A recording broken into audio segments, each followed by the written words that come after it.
When you look at the economy, you likely see your salary, the price of groceries, or the quarterly profits of a corporation. This is the private market, an endless series of trades between individuals. But look closer at the spaces between those trades. Who pours the concrete for the trucks delivering those groceries? Who secures the borders that allow those corporations to operate? If every shared resource required a private profit motive to exist, our logistics would fracture. A simple commute would require a dozen individual contracts with a dozen different road owners. Public finance is the invisible architecture that coordinates these moving parts. It provides the central mechanism that prevents a modern society from grinding to a halt. To maintain a nation, you must have a way to convert private wealth into the collective power required for survival. This coordination rests on three structural pillars. The first is allocation, the process where the government pulls in revenue to build the foundational layers of the physical world. Allocation focuses on public goods. These are essential systems the private market refuses to fund because there is no way to charge an individual for their specific use. National defense is the textbook example. A private security firm cannot guard a border and only protect the homes of people who paid a fee. When a soldier secures a hill, everyone behind that line is safe, whether they paid for the protection or not. These goods are also non-rival. One person walking under this illuminated streetlight does not dim the bulb for the person behind them. Because the use is shared and endless, the private market has no incentive to build it. Allocation also manages projects where the scale of risk is too high for private investors.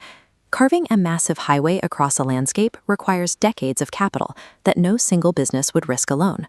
These radio masts represent the state's role in managing externalities, the invisible resources we all share. Without state regulation of frequency spectrums, signals would overlap into a wall of static, making wireless communication impossible. Allocation is the state constructing the operational reality that the private market relies on but cannot create for itself. In a system where the return on invested capital grows faster than the economy itself, wealth inevitably pools at the top. Over time, this creates a massive gap between those who own the machines and those who operate them. The second pillar, distribution, intervenes to manage this imbalance. Left unaddressed, extreme disparity erodes the social stability required for the market to function at all. This diagram shows how the state acts as a filter. It draws capital from the highest concentrations of wealth to address systemic imbalances. It uses progressive taxation to pull from the top while deploying social safety nets to the base, recycling capital back to consumers. Distribution is not an act of state charity. It is a calculated, structural intervention designed to keep the social fabric intact. Zooming out further reveals a macro-level vulnerability. Economies are naturally volatile. They are prone to cycles of rapid growth, followed by sudden, sharp contractions. The final pillar is stabilisation. Here, the state acts as the ultimate macroeconomic shock absorber when the private market loses confidence. This graph shows a market crash. When consumers stop spending, private demand vanishes and the economy begins to spiral. To break the fall, the government assumes debt and injects massive expenditure, creating artificial demand when the private sector is too paralyzed to spend.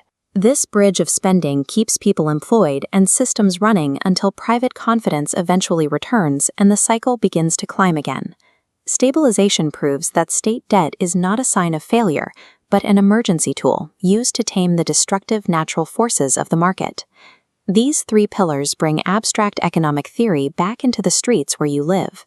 National budgets, tax brackets, and government debt function as the actual control dials of human civilization. They dictate the parameters of what is possible for a society. Every time you drive a highway, walk safely under a streetlight, or survive a recession without losing your livelihood, you witness these pillars in action. Understanding public finance is the only way to see who wields power, who shapes the landscape, and how the invisible architecture of our world is maintained.